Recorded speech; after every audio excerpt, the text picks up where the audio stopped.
설교가 끝날 때 내가 나를 가장 잘 사랑하는 게 어떤 건지 한번 대답을 해보시기 바랍니다. 내가 나를 제대로 사랑하는 게 어떤 건지 설교를 끝날 때 여러분들이 한번 대답을 해보시기 바라겠습니다. 오늘 이야기의 화두는 성전입니다. 성전은 말 그대로 거룩한 집이란 뜻입니다. 이 성전에 대한 이야기가 오늘 이야기의 핵심 내용인데요. 오늘날 우리가 성전 그러면 보통 교회 예배당을 연상하게 됩니다. 그래서 예배당에서 예배를 드리듯이 구약 성경에는 성전에서 사람들이 하나님 앞에 제사를 드렸습니다. 자, 그런데 구약 성경에서의 성전의 의미는 대단히 깊습니다. 보통을 초월하죠. 구약 성경에서의 성전은 특정한 하나님이 어디에 계신데 하나님이 여기 계신다라는 표시가 성전에서 나타납니다. 다시 말하면 그걸 하나님의 가시적인 임재라고 얘기를 하는데 하나님의 임재의 표시가 성전에서 나타납니다. 그리고 하나님의 영광이 드러나는 곳이 성전이라고 하는 정해진 장소에서 드러나는 것입니다. 이곳은 굉장히 중요해서 아무나 들어갈 수가 없습니다. 아무나 들어갔다는 죽습니다. 심지어는 거기에 들어갈 수 있는 자격자인 제사장들도 죄가 있는 모습으로 들어갔다가는 그들도 죽습니다. 특별한 구별된 장소이기 때문에 그렇습니다. 그 하나님의 성전에 하나님의 영광이 너무 커서 제사장들이 이를 볼 수 없을 정도도 그럴 때도 있었습니다. 하나님은 성전을 중심으로 여호와가 거기 계시다라는 징표를 보여주고 그곳을 통하여서 하나님이 말씀하시고 죄를 사하시고 역사하시는 하나님의 임재의 센터가 바로 성전입니다. 그럼에도 불구하고 하나님의 택한 백성들인 이스라엘 백성들이 성전을 무시하기 시작했습니다. 성전을 소홀히 여겼습니다. 이 성전을 소홀히 여기는 것이 그들 가운데는 방치된 성전을 만들어 놓았고 그것은 곧 뭘 의미하는 거냐면 예배의 방치를 의미하고 하나님 신앙의 방치를 의미합니다. 성전이 망가지면서 예배가 망가지고 하나님 신앙이 망가지고 그 결과로 따라오는 것은 삶의 혼돈, 죄악, 우상숭배가 주어지는 것이었습니다. 이럴 때마다 제사장들이 등장하고 선지자들이 등장해서 외쳤습니다. 이러면 안 된다. 정신 차려라. 성전이 회복되어져야 되고 그곳에서 드리는 예배가 회복되어져야 되며 하나님 신앙이 회복되어져야 된다. 그리고 우리의 삶이 그 하나님 신앙으로 온전하게 잡혀야 된다는 걸 강조합니다. 그런 선지자들의 외침을 귀담아 듣지 않은 사람들이 대부분이었습니다. 오히려 싫은 소리 한다고 안 좋은 소리 한다고 그 회개를 촉구하는 선지자들과 제사장들을 감옥에 가두고 혹은 돌멩이를 던지고 혹은 죽이는 일이 벌어졌습니다. 이 모습을 지켜보는 하나님께서는 견디다 못해 하나님 마침내 진노하시게 되고 심판하시게 됩니다. 그 진노의 표현 중에 하나가 적군의 침공을 받게 되고 처절한 전쟁을 경험하게 하는 것입니다. 그리고 그 전쟁을 통하여 수많은 사람이 비참한 상황에 빠지게 됩니다. 혹은 기근으로 하나님은 심판하시기도 합니다. 성전이 무너지니까 예배가 무너지고 예배가 무너지니까 하나님 신앙이 무너지더라. 하나님 신앙이 무너진 상태에서 나올 수 있는 것은 삶의 질서, 거룩함은 나오지 아니하고 삶의 방종과 죄악과 음란과 우상숭배만 많이 생기더라. 그 결과는 하나님의 심판이더라. 이 사실을 누구보다도 잘 아는 선한 왕들은 그들이 왕으로 즉위할 때마다 제일 먼저 국정 과제 1호가 뭐냐 하면 성전을 회복시키는 겁니다.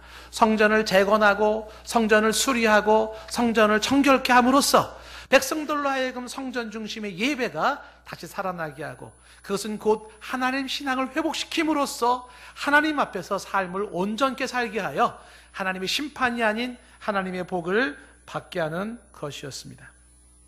오늘 이 시간에 이 구약에 나타난 성전에 대한 역사를 먼저 잠시 살펴보고자 합니다. 구약에서 하나님께서는 이 성전에 대해서 어떻게 관심을 가지고 또 어떠한 반응을 보이는지 우리가 예의주시하시면서 오늘 이야기의 결론으로 같이 가봤으면 좋겠습니다. 다윗이 등장하기 이전까지는 하나님의 성전이라는 것은 없었고요. 성막, 텐트가 있었습니다. 성막은 텐트예요. 모세의 성막이라고 해서 텐트로 다 끈으로 묶어가지고 기둥을 세워서 하나님의 법궤를 그 안에 둔 성막이 있었습니다. 이 성막은 바람이 불면 흔들리고 또 비가 오면 흔들리고 그리고 또 이동할 때마다 그것은 가지고 다시 쌌다 풀렀다 이쪽 갔다 저쪽 갔다 옮기는 번거로움이 있었습니다. 이 성막을 지켜보고 있던 다윗 왕이 마음속에 이르기를 이거 좀 이상하다 하는 생각이 들었습니다. 그것은 자기가 살고 있는 궁궐은 백향목 궁으로 잘 살고 있는데 지어진 집에서 잘 살고 있는데 소위 하나님이 거하신다라고 하는 성전은 저렇게 텐트 가운데 있다는 게 말이나 되는가? 이게 뭐가 대단히 잘못됐다. 차라리 내가 텐트에 사는 한이 있더라도 하나님이 거하신다는 성전만큼은 이 나무로다가 든든하게 집을 져야 되지 않을까 이런 생각을 갖게 된 겁니다. 사무엘하 7장 2절 말씀이에요. 다윗 왕이 이 선지자 나단에게 말하면서 이렇게 말을 합니다. 봐라, 나는 백향목 궁에 살고 있다. 그런데 하나님의 궤는 휘장 가운데 있다. 이 얘기는 이건 아니다. 하나님의 임재, 하나님이 거하신다라고 하는 그 하나님의 처소를 이제는 백향목 궁으로 만들어야 되겠구나 하는 이야기를 담고 있는 겁니다. 나단 선지자는 이 다윗을 향해서 칭찬을 합니다. 3절 말씀에 말하는 것처럼 여호와께서 왕과 함께 계시니 마음에 있는 모든 것을 행하십시오 라고 이야기를 합니다. 좋은 생각하셨습니다. 그렇게 하십시오. 선지자가 이야기를 합니다. 그날 밤에 7장 이어지는 4절에 하나님께서 나단 선지자에게 임하여서 이렇게 말씀을 하십니다. 5절 말씀, 가서 내 종 다윗에게 좀 말 좀 전해라. 여호와께서 이같이 말씀하시는데 내가 나를 위하여 내가 살 집을 건축하겠느냐? 하나님께서 성전을 이야기할 때 이렇게 말을 하죠. 내가 살 집이라고 얘기를 합니다. 하나님이 사시는 집이 필요합니까? 몇 평 아파트 정도면 되겠습니까? 하나님이 사는 집이라고 하는 것이 과연 필요하겠습니까? 우주에 충만하신 하나님이신데 어디에 계신 하나님이신데 사람의 손으로 만든 한 공간에 거기에 제한될 수 있겠습니까? 그런데 하나님께서 말씀하시기를 내가 살 집이라는 이야기를 하면서 이 내가 살 집을 건축하겠다고 라고 이야기를 합니다. 그러면서 이어지는 6절 말씀에 이 하나님께서 계속 말씀하시기를 이렇게 말씀하시죠. 내가 이스라엘 백성들을 애굽에서부터 인도하여 낸 날부터 오늘까지 내가 이런 집에 살아본 적이 없다는 겁니다. 장막과 성막 안에서 다녔다는 것입니다. 그리고 7절 말씀에 지금 백성들 가운데 어느 지파 중에 하나를 명하여서 중간쯤에 나오죠. 어느 지파 중에 하나를 명하여서 너희들이 나를 위해서 좀 백향목 집을 좀 건축하지 않겠느냐라고 말한 적이 있냐는 겁니다. 하나님은 지금까지 단 한 번도 누구에게 야 나를 위해서 좀 집 좀 줘라, 나 살 집이 필요하다 이렇게 말한 적이 없었습니다. 그런데 어째요 나의 종 다윗은 여호와 하나님의 성전을 짓겠다고 하였는가? 성전을 위하는 그 마음에 하나님이 감동을 아주 세게 먹었습니다. 그래서 이 다윗을 통해 너무너무 감동이 되어져서 다윗에게 약속을 하시는 게 뭐냐면 첫 번째 약속이 너의 이름이 존귀하게 되리라. 다윗의 이름은 지금도 이스라엘의 존귀한 이름이고 이스라엘에 쓰는 국기가 다윗별이에요. 성군 다윗은 너의 이름은 존귀하게 되리라. 그리고 두 번째는 너의 후손의 왕조가 보장되리라 해서 다윗의 왕조가 어디까지 오냐면 예수 그리스도까지 오게 되는 겁니다. 왕조가 끊어지지를 않아요. 그 다음에 세 번째는 다윗의 너의 나라가 견고히 서리라. 그리고 너희 민족에 안정을 주리라 라고 말씀을 합니다. 하나님께서 성전을 위하는 다윗의 마음에 감동하셔서 주신 축복입니다. 하나님은 성전을 생각하고 성전을 위하는 그 마음에 감동하십니다. 그것은 곧 하나님을 생각하고 하나님을 위하는 것이기 때문입니다. 그래서 다윗은 자기 당대에 이 성전을 건축하지를 못했고 성전 건축에 필요한 재료만 준비해 놓았습니다. 그리고 그의 아들 솔로몬이 지극정성으로 성전을 완성을 시킵니다. 아주 세심하게 센티미터 재가면서 하나님이 정해준 대로 다윗이 명한 대로 그대로 금과 은을 입혀가며 멋지게 솔로몬 성전을 완성을 합니다. 솔로몬이 이 성전을 완성하고 하나님께 기도합니다. 이제 이 성전에서 누가 와서 기도하든지 간에 이방 사람이 와서 기도한다 할지라도 하늘의 하나님 들어주시옵소서. 병든 자가 여기 와서 기도할 때 치료하시고 전쟁에서 패한 자가 여기 와서 기도할 때 승리하게 하옵시고 가난 속에서 기근 속에서 문제를 가지고 이곳에 와서 기도할 때 들어주시라고 기도를 쫙 구구절절히 올려드립니다. 이 기도 이후에 하나님의 반응이 나타납니다. 역대하 7장 1절인데요. 하나님의 반응이 솔로몬이 기도를 마칠 때 불이 하늘에서부터 내려옵니다. 하늘에서 뜨거운 불이 확 내려오면서 쌓아놓은 솔로몬의 번제물을 쫙 불사르기 시작하는 거예요. 그리고 그 성전, 솔로몬이 지은 성전에 여호와의 영광, 세키나죠, 세키나. 주의 영광이 그 성전에 가득해요. 그 영광이 물리적으로 어떻게 설명할 수는 없어요. 그것은 구름 같은 거라고 설명을 해야 될까요? 찬란한 어떤 빛이라고 생각을 해야 될까요? 주의 영광이 가득 찼습니다. 그 영광이 얼마나 가득 찼는지 이어지는 2절 말씀에 보니까 여호와의 영광이 여호와의 전에 가득함으로 제사장들이 여호와의 전으로 능히 들어가지를 못해요. 그 찬란함에, 그 광명에 감히 들어가 이를 보지를 못하는 것입니다. 그리고 이어지는 3절 말씀에 이스라엘 자손들이 불이 내리는 것을 보고, 그리고 여호와의 영광의 성전에 임하는 것을 보고 돌을 깔아놓았던 그 땅바닥에 모두가 엎드렸습니다. 얼마나 두려웠겠습니까? 그리고 그 전율 속에 사람들은 엎드려 경배하면서 하나님께 감사했어요. 선하시도다, 그의 인자하심이 영원하시도다. 하나님이 굉장히 실감되는 그런 순간입니다. 이 장면 속에서 하나님께서는 이렇게 약속을 하십니다. 껑충 건너뛰면 7장 15절 말씀에 하나님께서 이제 이곳에서 하는 기도에 내가 눈을 들고 귀를 기울이리라 말씀하시면서 이어지는 16절 말씀에 내가 이미 이 성전을 택했고 내가 이 성전을 거룩하게 하고 내 이름을 여기에 영원히 있게 하리라. 내 마음과 내 눈과 내 마음이 항상 여기 있으리라. 하나님이 성전을 너무너무 귀히 여기시고 성전을 택하시고 거룩하게 하시고 내가 이 성전에 있겠다, 내 눈을 여기에 두겠다, 내 마음을 여기에 두겠다, 성전을 그렇게 귀히 여기십니다. 그러면서도 하나님께서는 놓치지 않고 주의사항을 꼭 주십니다. 그 주의사항이 뭐냐면 7장 19절 말씀입니다. 그런데 이토록 소중한 성전인데 19절 말씀에 그러나 너희가 만일 돌아서서 내가 너희 앞에 둔 내 율례와 명령을 버리고 하나님의 말씀을 버리고 다른 데로 가서 다른 신들을 섬겨 그들을 경배한다면, 우상 숭배한다면 이거죠. 하나님의 말씀을 버렸는가? 하나님의 말씀을 떠났는가? 하나님이 아닌 다른 것을 신으로 섬기고 있었는가? 그렇다면 말이지, 20절 말씀에 그렇다면 내가 너희에게 준 땅에서 그 뿌리를 뽑아버리고 내 이름을 위하여 거룩하게 한 이 성전을 내 던져버리겠다는 거예요. 그리고 모든 민족 중에 속담거리와 이야기거리가 된다는 것은 웃음거리, 조롱거리가 된다는 거예요. 사람들이 이야기할 때, 야, 저 성전에서는 하나님이 임재하시고 역사하셔. 근데 저 성전 좀 봐. 완전히 망가져서 저기는 있잖아, 사람들이 거기서 온갖 죄를 짓는 곳이고 그리고 온갖 더러움이 있는 곳이에요. 속담거리, 웃음거리가 되게 한다는 거죠. 성전을 귀히 여기시는 하나님께서 성전을 집어 던져버리겠다. 그리고 이 성전을 필요 없는 것으로 여기겠다. 그리고 뿌리를 뽑아버리겠다. 그리고 사람들한테 웃음거리가 되게 하겠다. 조건이 뭐라고요? 너희가 내 앞에 둔 이 율례와 명령을 버리고 하나님 말씀을 버리고 그리고 우상을 숭배한다면 그렇게 하겠다는 것입니다. 자, 이 모습이 정확하게 이 시간 이후로부터 이 이스라엘 역사 속에 그대로 나타나기 시작을 해요. 대표적으로 솔로몬 이후의 나라가 우리나라처럼 북쪽과 남쪽으로 나누어졌단 말입니다.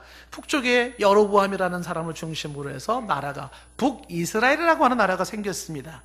그런데 이 여로보암은, 이 사람은 처음부터 이스라엘이라는 왕국을 만들 때부터 이 사람은 제일 먼저 하나님을 노엽게 한 게 뭐냐 하면 성전을 우습게 본 겁니다. 그래서 이 여로보암이 하는 일이 뭐냐면 야 무슨 제사는 꼭 예루살렘 성전에서 해야 되는 거야. 그럴 필요 없어. 저 북쪽에 있는 사람 너무 멀잖아. 그러니까 그 단에서 그냥 내가 하나 사당 만들어 놓을 테니까 거기서 제사해. 그리고 남쪽에 있는 사람 베들에서 제사해. 그리고 성전을 임의로 만들어 놔요.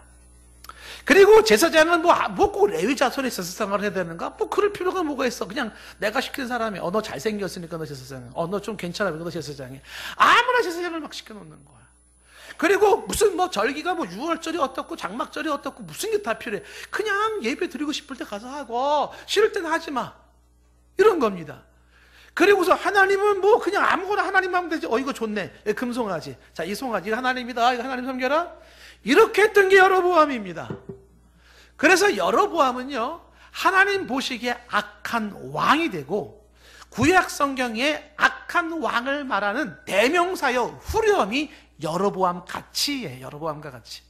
여로보암과 같이 악을 행하여 여로보암 길로 행하여, 이게 구약 성경에 나오는 모습들입니다.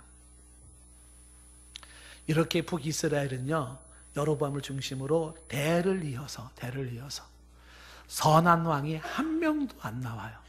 다 여로보암 길을 같이 행합니다. 거기에는요, 성전이 없어요.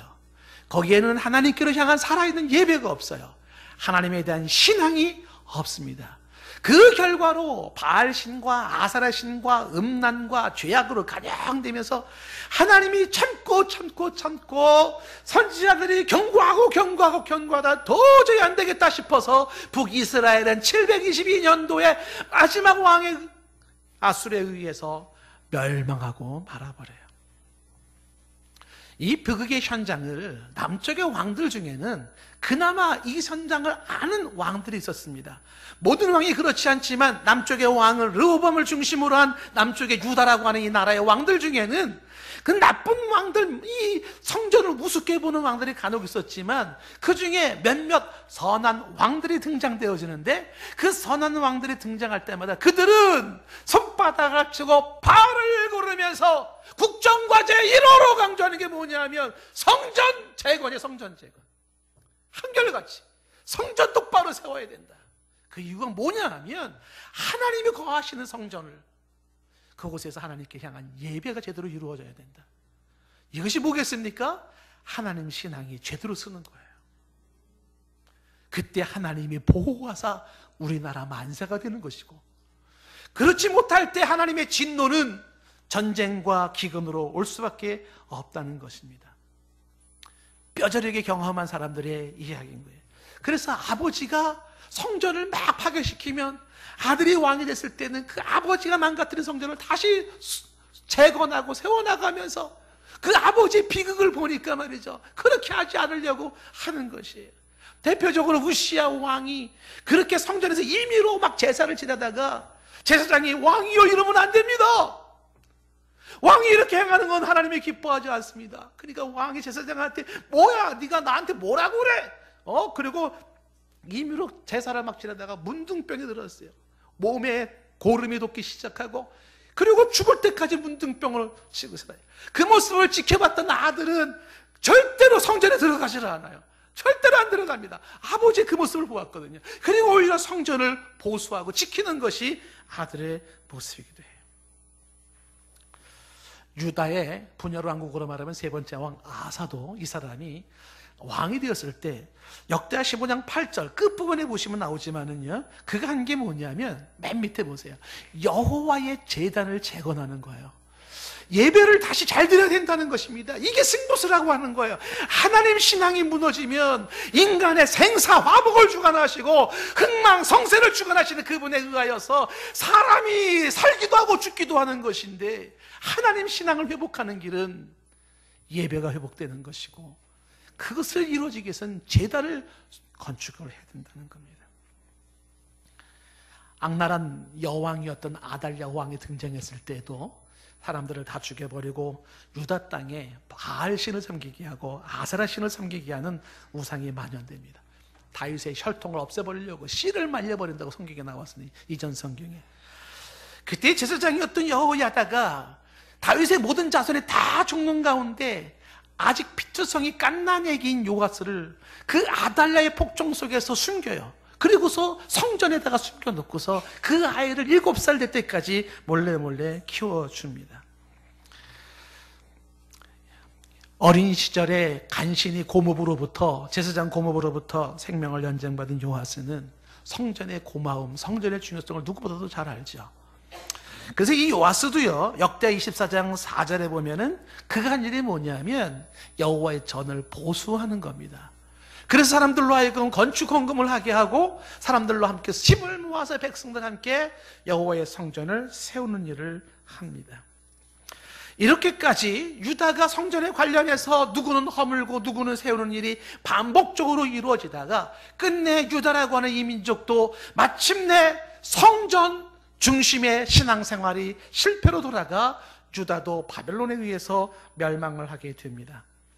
이 유다의 멸망하는 장면을 성경은 이렇게 묘사를 해놨습니다. 역대하 36장 14절 말씀에 보시면 모든 제사장들의 우두머리와 그리고 백성들도 크게 범죄, 제사장도 범죄하고 우두머리도 범죄하고 백성들이 범죄해요. 이방에 가증한 일을 따라서 여호와께서 예루살렘에게 거룩하게 두신 그 전을 더럽게 하였어요. 유다의 멸명, 역대하를 끝내면서 마지막 장의 모습에 말한 게 뭐냐면 그의 성전을 더럽게 했다는 거예요. 민족의 멸망은 다른 데 있지 않았어요. 가장 궁극적으로 근본적으로 따지고 들어가 보니까 하나님의 성전을 더럽혔다는 겁니다. 그래서 이어지는 15절 건너뛰어서 17절 말씀으로 가면 17절에 이렇게 되어 있습니다. 하나님이 갈대 왕의 손에, 갈대아가 바벨론입니다. 지금 이라크 땅을 중심으로 한 제국 아닙니까? 그 갈대아 왕의 손에 그들을 다 넘기심에 그가 와서 그들의 성전에서 칼로 청년들을 죽였다는 거예요. 청년들을 성전에서 죽였습니다. 여러분, 우리나라 6.25 전쟁 때도 공산군이 들어와서 사람들을 교회에 두고 죽였지 않습니까?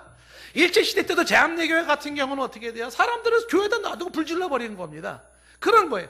하나님께 예배하는 거룩한 곳에 하나님의 영광이 임하는 그곳에 살육의 현장으로 바뀌어버렸어요. 처절한 죽음이 일어나는 거죠.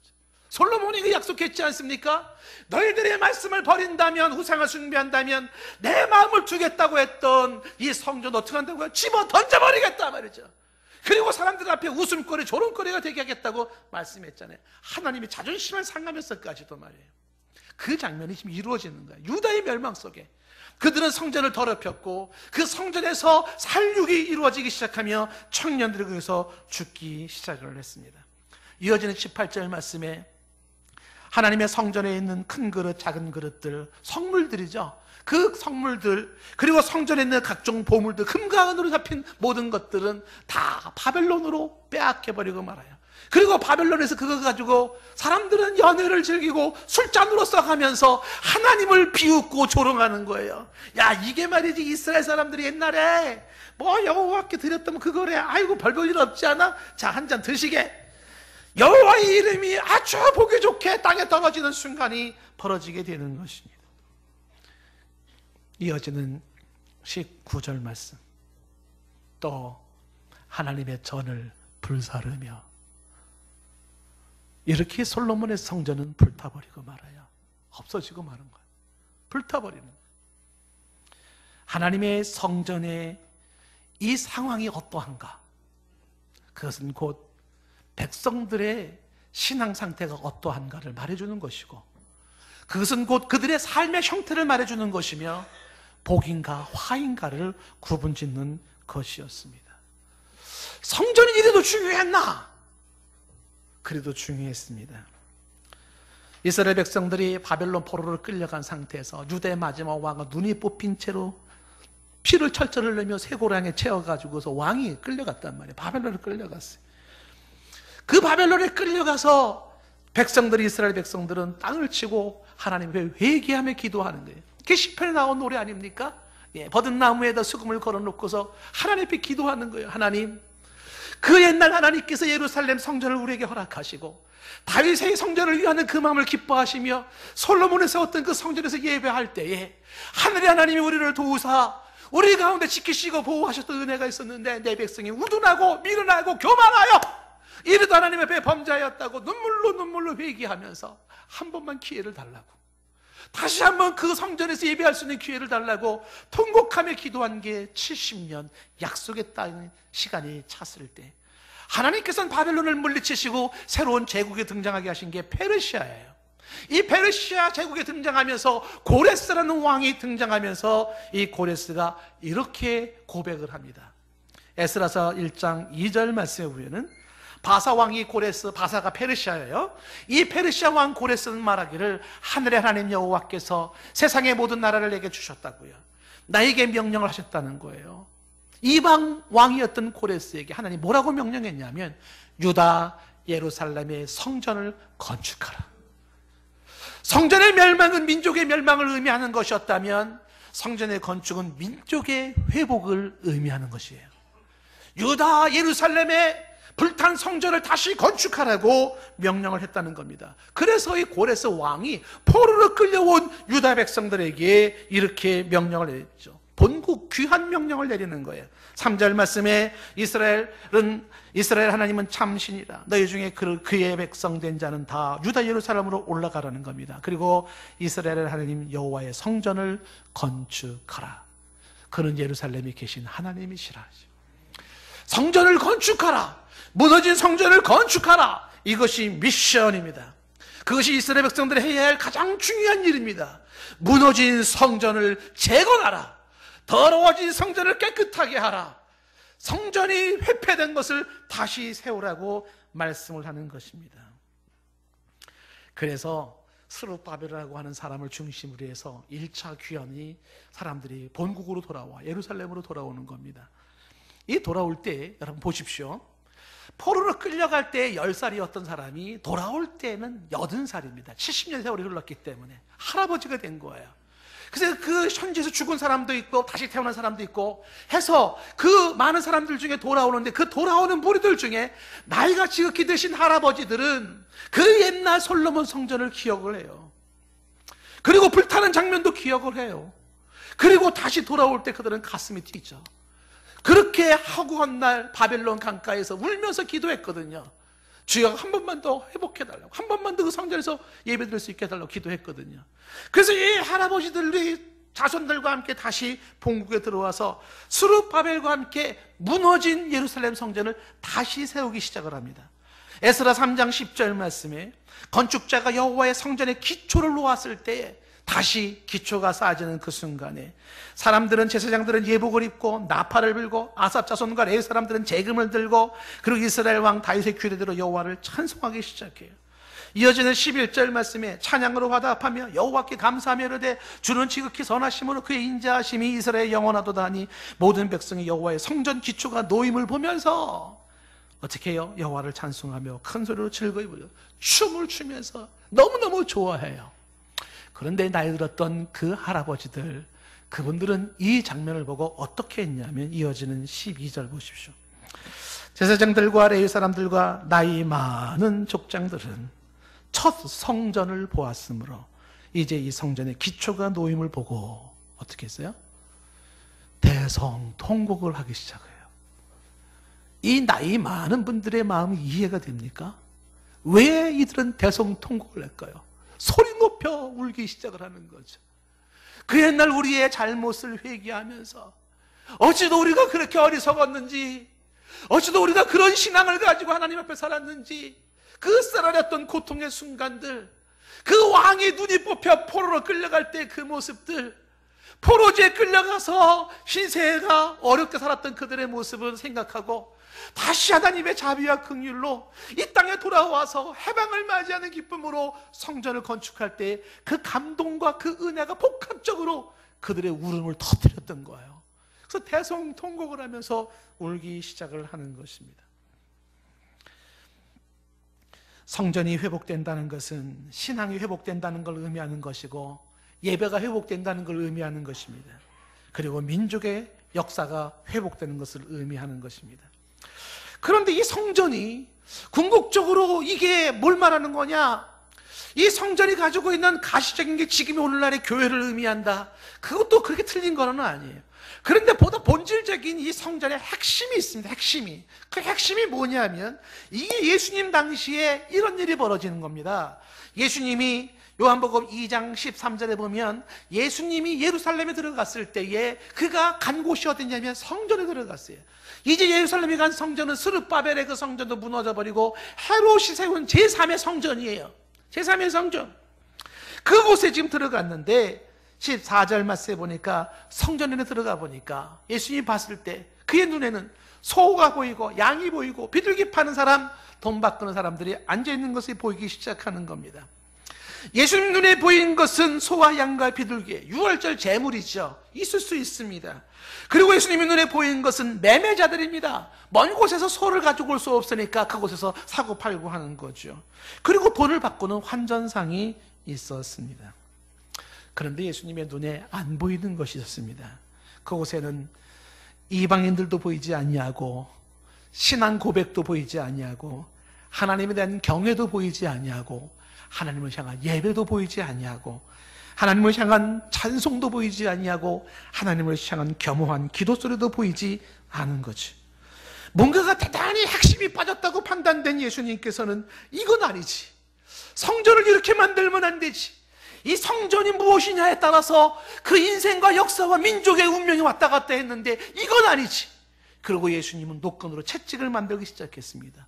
그리고 15절 말씀에 양이나 소를 성전에서 내어 쫓아버리기 시작합니다.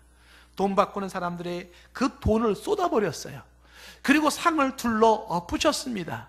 예수님이 이런 모습이 어디에도 없어요. 이때뿐이에요. 예수님은 지금 굉장히 긴장하시고 무지무지 화가 나셨습니다. 마치 하나님께서 너희들이 말씀을 버리고 우상을 숭배하면 내 이름을 두겠다고 말했지만은 내가 영원히 거기 있겠다고 말했지만 나는 그것을 집어 던져버리겠다. 사람들에게 차라리 웃음꼴을 당하겠다 했던 그 심정으로 주님께서 둘러 엎어버리는 것이.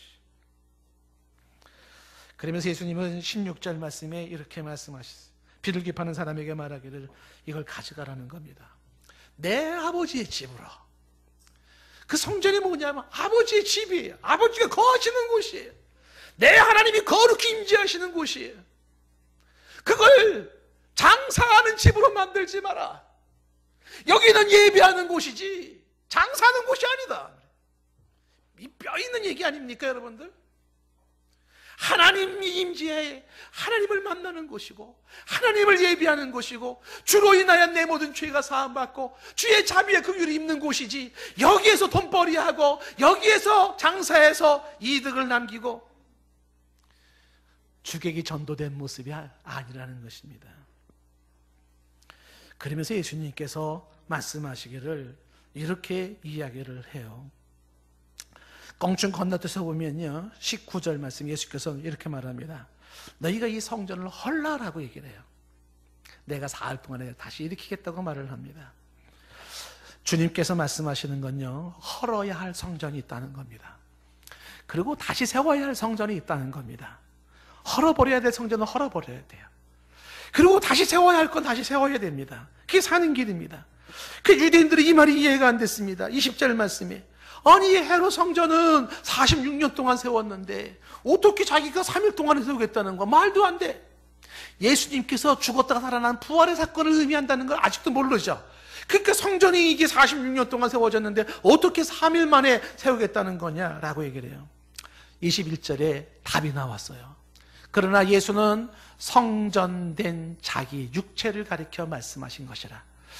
구약에서 구구절절에 말했던 성전이 어디로 포커스가 맞춰지냐 하면 예수 그리스도에게 맞춰지는 겁니다. 예수 그리스도 육체된 자기를 가리켜 말씀하신 것이라고 말해요. 교회의 교회다움은 여기에 있는 것입니다.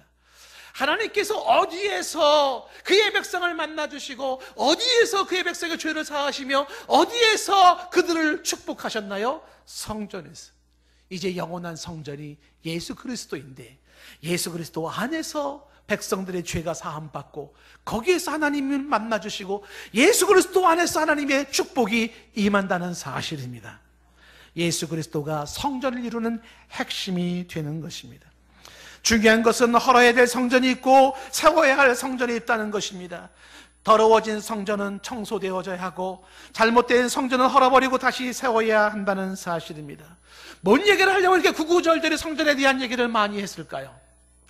오늘 19절 말씀에 이렇게 이야기를 합니다. 너희가 하나님의 성전인 것과 하나님의 성령이 너희 안에 거하시는 것을 알지 못하느냐? 이 알지 못하느냐라는 이 질문에서 강조하고 있는 것이 뭡니까?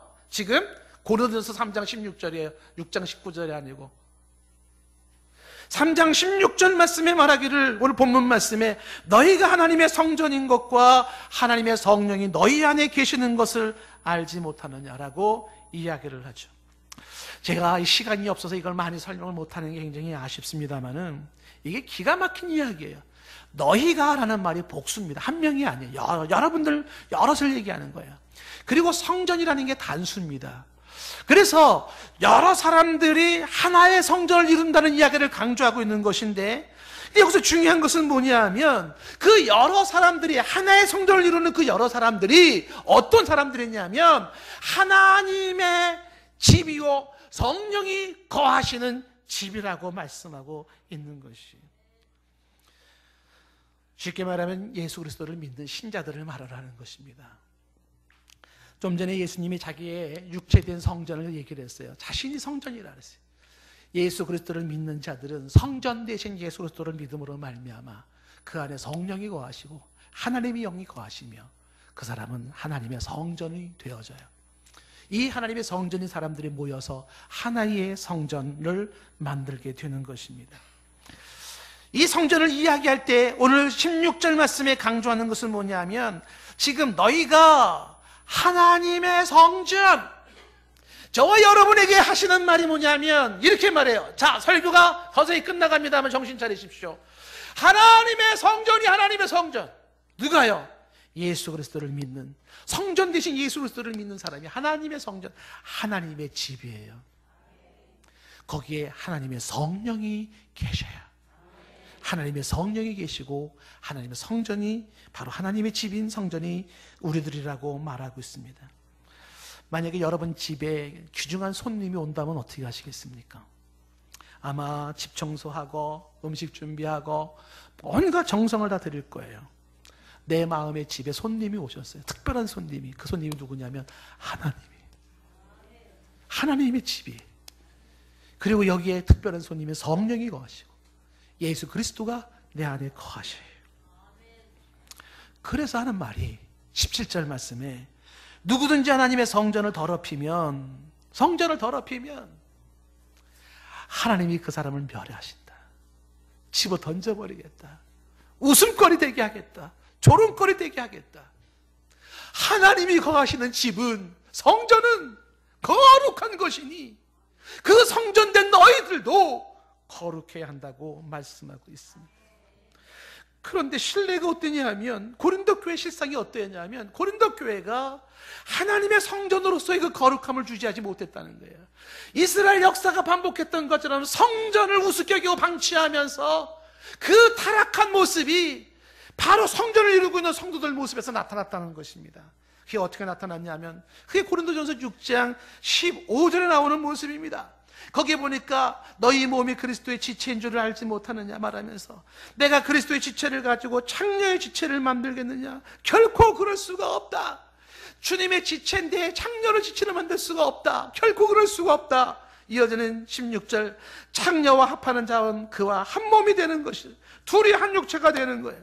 17절 말씀에 주와 합하는 자는 주와 한 영이 되는 것처럼, 예수 그리스도와 거하시는 내가, 성령이 거하시는 내가, 하나님이 거하시는 내가 이 몸을 가지고 창녀와 하나가 된다는 것은 뭐예요? 이거는 지금 예수 그리스도 그 손님을, 하나님이신 특별한 손님을 창녀와 하나가 되어 더럽고 추한 모습으로 전락시키는 것인데, 하나님께서 던져버리겠다, 멸하시겠다는 것이죠.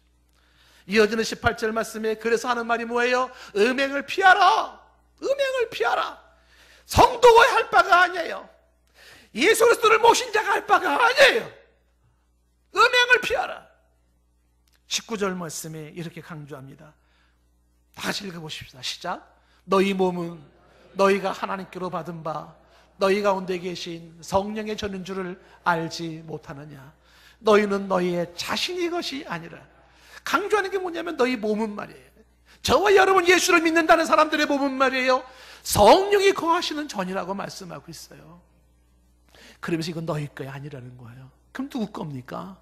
이어지는 20절 말씀에 값으로 샀어요. 누가? 주께서 죽음에 있는 우리를 핏값으로 사셨어요. 우리를 값으로 사셨어요.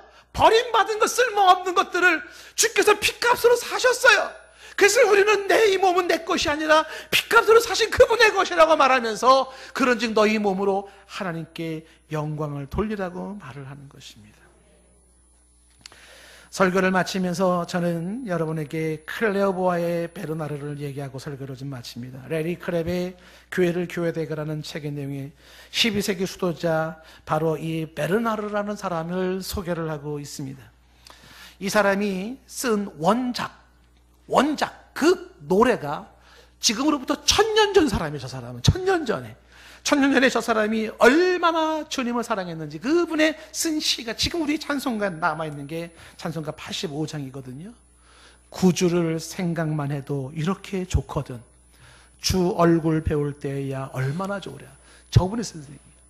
돌아가시기 직전에 그분이 쓴 내용이라고 알려져 있는데 구주를 생각만 해도 이렇게 좋은데 내가 주님의 얼굴을 다시 배운다니 얼마나 좋으랴.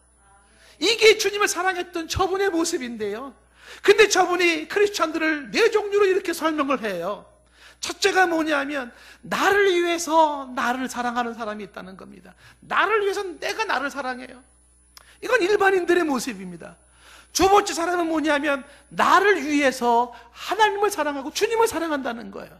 이건 초보 크리스천을 말한다는 겁니다. 나를 위해서 하나님과 예수 그리스도가 하나의 수단이 되어지고 있는 것을 말씀하고 있는 것입니다. 세 번째 사람을 얘기하는데 하나님을 위하여 하나님을 사랑하는 사람이 있대요. 철든 크리스찬이라고 얘기합니다. 하나님을 위하여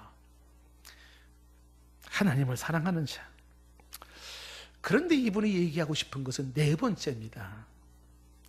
하나님을 위하여 나를 사랑하는 사람이에요. 누구를 위하여? 하나님을 위하여. 누구를 사랑해요? 나를 사랑해요. 내가 누굽니까? 하나님을 모신 사람, 성령을 모신 사람, 예수님을 모신 사람, 나를 사랑해요. 그 나를 사랑하는 게 거룩한 삶이라는 겁니다. 진정 나를 사랑하는 길은 거룩한 삶이에요. 임산부 부인이 내가 애를 가졌다고 조심조심하지 않습니까? 당연하죠. 그거보다 100번, 1000번 내가 예수님을 가졌거든요. 내가 하나님을 모셨거든요. 내가 성령님을 모셨거든요. 조심 하나님을 위하여 나를 사랑하는 사람. 그 거룩함으로 나오는 것이 진정한 사랑이라는 것입니다. 날마다 주의 보혈로 지은 죄를 씻는 우리가 되기를 원하고 더욱더욱 주님을 사랑하여 주님을 사랑하는 마음속에 주님을 사랑하기에 더 거룩한 삶을 추구하는 우리이기를 원합니다.